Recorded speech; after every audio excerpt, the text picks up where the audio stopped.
अस्सलाम वालेकुम dear viewers, आज हम बनाएंगे क्रिस्पी कटलेट्स। तो ये सिर्फ 250 ग्राम चिकन से ही दुनिया के बेहतरीन क्रिस्पी क्रंची कटलेट्स आप कैसे बना सकते हैं, इसकी रेसिपी दे रही हूँ। इतने ज़्यादा मज़ेदार और क्रंची ये कटलेट्स बना सकते हैं आप घर में, आपको खाकर भी मज़ा आएगा। तो चलें देखते हैं कैसे बनते हैं। तो एक पैन में हम थोड़ा सा कुकिंग ऑयल लेंगे और इसमें हम 250 ग्राम चिकन डालकर हल्का सा इसको फ्राई कर लेंगे। तो आप इन कटलेट्स को गेट टुगेदर में भी बना सकते हैं, बच्चों को लंच में दे सकते हैं। ये कटलेट्स बनाने में बहुत ही आसान है और बहुत ही मज़ेदार ये कटलेट्स बनते हैं। तो एक दफ़ा आप भी इस रेसिपी को फॉलो करते हुए ये कटलेट्स लाजमी बनाइएगा। चिकन को हम 5 से 7 मिनट के लिए इसमें फ्राई कर लेंगे, जब तक कि इसका कलर चेंज नहीं हो जाता। तो बहुत ही अच्छे से हम इसको फ्राई करेंगे, दोनों चिकन को दोनों साइडों से, ताकि चिकन का कलर चेंज हो जाए। साथ में हम इसमें डालेंगे अदरक लहसुन का पेस्ट और कुटी लाल मिर्च, नमक हमने इसमें डाला। साथ में हम डालेंगे इसमें 1 कप पानी और चिकन को बॉयल आने तक हम मिक्स करके इसको कवर अप करके रख देंगे। जब तक कि इसका पानी खुश्क नहीं हो जाता हम इसको कवर अप करके रखेंगे, ताकि इसका सारा पानी खुश्क हो जाए। जैसा कि आप वीडियो में देख रहे हैं कि चिकन बहुत अच्छे से टेंडर हो गया है। हम चम्मच की मदद से इसको अच्छे से मैश कर लेंगे। आपने देखा कि चिकन को बहुत ही अच्छे से हमने छोटे पीसों में कूट लिया है। आप इसके रेशे रेशे भी कर सकते हैं। तो साथ में हम इसमें अब डालेंगे बाकी की चीज़ें। मैंने इधर एक गाजर ली है, इसको अच्छे से मैंने कद्दूकश कर लिया है 2 कर।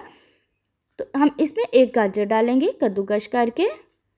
साथ में हम इसमें डालेंगे पुदीना। पुदीने को आप अच्छे से 2 कर इसके पत्ते अलग कर लें, वो डाल दें। आप पत्तों को छोटे पीसों में कट भी कर सकते हैं। साथ में हमने 1 आलू डाला है मैश करके, उबला हुआ आलू लेना है। इसमें अब हम डालेंगे शिमला, जिसको हमने बारीक बारीक चॉप कर लिया है। साथ में हमने डाली है सब्ज़ मिर्ची 1 से 2 अदद। अब हम इसमें डालेंगे प्याज। प्याज को भी हमने चॉप कर लिया है, मीडियम साइज़ का हमने प्याज लिया है और उसको हमने बारीक बारीक चॉप कर लिया है। अब हम इसमें डालेंगे कुछ और मसाले, तो वीडियो को एंड तक क्लास में देखना, स्किप मत करना। अब हम इसमें ऐड करेंगे कूटा हुआ सूखा धनिया, जिसको हमने दरदरा सा कर लिया है। अगर आप इसको स्किप करना चाहें तो स्किप भी कर सकते हैं, लेकिन ये इससे टेस्ट और खुशबू बहुत ही ज़बरदस्त आती है। तो अब हम इसमें डालेंगे नमक। 1/2 टेबल स्पून हम इसमें नमक डालेंगे, क्योंकि चिकन में भी हमने नमक डाला है, तो इसलिए नमक को बड़े ही ध्यान से आप डालिएगा। साथ में हम डालेंगे 1/2 टेबल स्पून लाल मिर्च का पाउडर, वो भी हमने चिकन में डाला है, इसलिए हम थोड़े से मसाले कम रखेंगे। अगर आपको तेज़ खाना है तो आप अपने हिसाब से डाल सकते हैं। अब हमने डाली है 1/2 टेबल स्पून कुटी लाल मिर्च, 1/2 टेबल स्पून हम डालेंगे गरम मसाला। तो इन सारी चीज़ों को हम डालकर अच्छे से मिक्स कर लेंगे। 1 से 2 चुटकी जो है हम इसमें डालेंगे काली मिर्ची का पाउडर, और इसको बहुत ही अच्छे से हम मैश करेंगे। आटे की तरह हम इसको अच्छे से गूंदेंगे, ताकि आलू, गाजर और शिमला वगैरह जो हमने बाकी चीज़ें डाली हैं उनमें भी मसाले अच्छे से रच जाएं। जितना अच्छे से हम इसको मैश करेंगे उतने ही ज़बरदस्त हमारे कटलेट्स तैयार होंगे। अब हम इसमें डालेंगे चीज़ सॉस। तो हम इसमें डाल रहे हैं 1 से 2 टेबल स्पून चीज़ सॉस का। अगर आपके पास नहीं तो आप इसको स्किप भी कर सकते हैं, और आप इसकी जगह में 2 table spoon ketchup, 1 table spoon chilli sauce और 1/2 टेबल स्पून कुटी लाल मिर्च मिक्स करके आप उसका पेस्ट बनाकर वो भी ऐड कर सकते हैं। अब हम इसको दोबारा से अच्छे से मैश कर लेंगे। तो आप देख रहे हैं कि बहुत ही ज़बरदस्त सा हमने इसको मैश कर लिया है।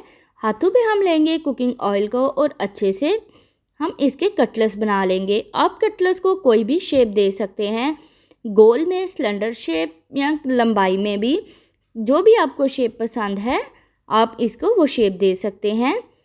तो मैं इसको सिलेंडर शेप दे रही हूँ। मुझे ये शेप बहुत अच्छी लगती है कटलेट्स में, मैं बच्चों को लंच में ये दे रही हूँ, इसलिए मुझे ये शेप अच्छी लगी।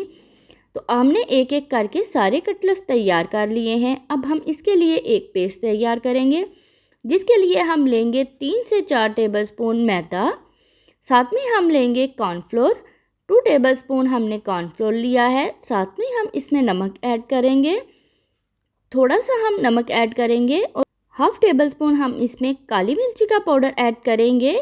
साथ में हम थोड़ी सी कुटी लाल मिर्च ऐड करेंगे और इसको बहुत अच्छे से मिक्स कर लेंगे। अब हम इसमें थोड़ा थोड़ा सा पानी डालकर इसका एक बहुत ही ज़बरदस्त सा पेस्ट बना लेंगे। इस पेस्ट को आपने ना ही बहुत ज़्यादा गाढ़ा रखना है और ना ही बहुत ज़्यादा पतला रखना है। तो हम इसमें थोड़ा थोड़ा सा पानी ऐड कर रहे हैं, जैसा कि आप वीडियो में देख रहे हैं। तो ये पेस्ट तैयार करने के बाद मैं आपको दिखाती हूँ कि किस तरह हम कटलेट्स को तैयार करेंगे, और फाइनल लुक को आप लाजमी देखना, स्किप मत करना। तो बहुत ही ज़बरदस्त ये कटलेट्स तैयार होंगे और बहुत ही क्रिस्पी कटलेट्स तैयार होंगे। एक कटलेट्स लेकर हम इस पेस्ट में डिप करके तो इस पर ब्रेड क्रम्स लगा देंगे।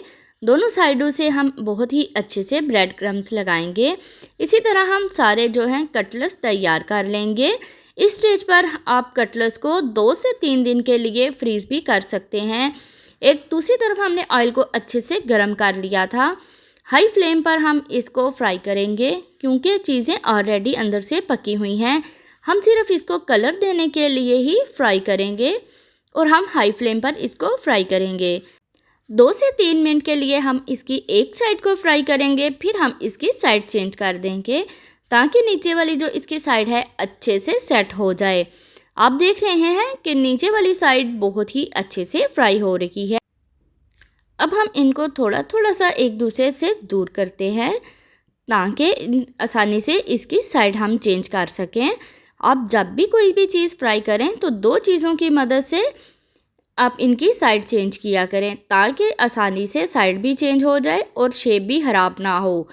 अब चम्मच की मदद से हम इसके ऊपर थोड़ा थोड़ा सा ऑयल डालेंगे ताकि ऊपर वाली साइड भी अच्छे से सेट हो जाए और साइड चेंज करने में कोई मुश्किल ना हो। तो इनको हम अच्छे से ऊपर से भी ऑयलिंग कर लेंगे। अब हम इनकी साइड चेंज करते हैं। जैसा कि आप वीडियो में देख रहे हैं कि मैं 2 चम्मच की मदद से इनकी साइड चेंज कर रही हूँ और ज़बरदस्त तरीके से इनकी साइड चेंज हो गई है। हमारे कटलेट्स टूटे भी नहीं और उनकी शेप भी ख़राब नहीं हुई। आप देख रहे हैं कि नीचे वाली साइड से कितना ज़बरदस्त कलर आया है और बहुत ही अच्छे से ये एक साइड फ्राई हो गई है।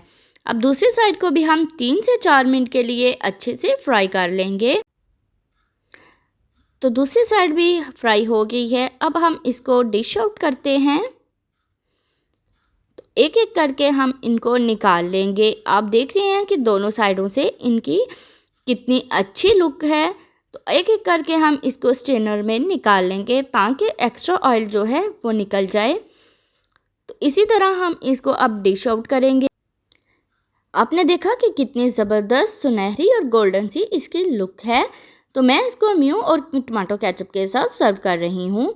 तो जब आप एक खाएंगे तो इसके बाद तो आपका हाथ रुकेगा ही नहीं, 3-4 तो आप खा ही जाएंगे। अगर आपको हमारी वीडियो पसंद आई हो तो लाइक करें, शेयर करें, सब्सक्राइब करें। तो मिलते हैं अगली एक नई वीडियो के साथ। तब तक के लिए अल्लाह हाफिज़। दुआओं में याद रखिएगा।